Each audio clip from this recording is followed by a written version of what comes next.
Assalamualaikum semua.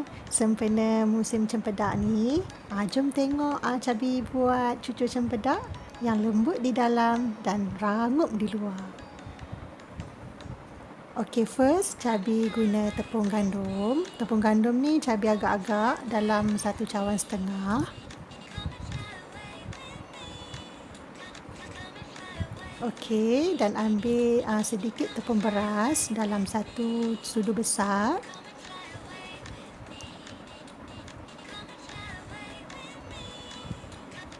Okay, sekarang masukkan sedikit garam dan juga sedikit serbuk kunyit untuk pewarnanya.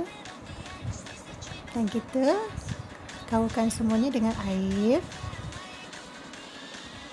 Masukkan air sedikit demi sedikit, air biasa saja. Dan kita gaulkan sehingga dapat kepekatan yang kita nak.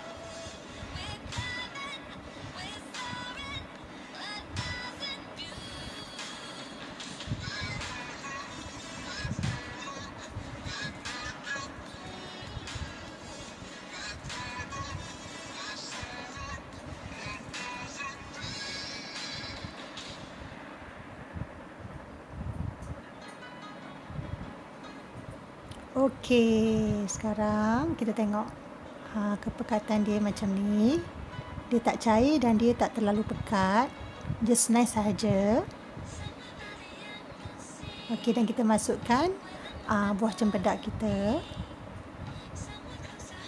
Cabi guna tangan je ya. Pastikan tangan bersih. Okey, sekarang kita gaul-gaul dan siap untuk kita menggoreng. Apabila minyak dah panas, kita masukkan. Nak goreng cempedak ni, pastikan minyak tu memang betul-betul panas ya.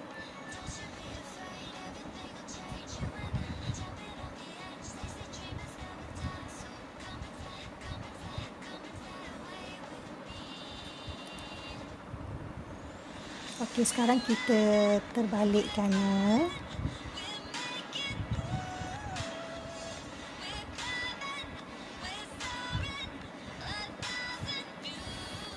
Okey, dan kita lerai-leraikan dia jadi satu persatu.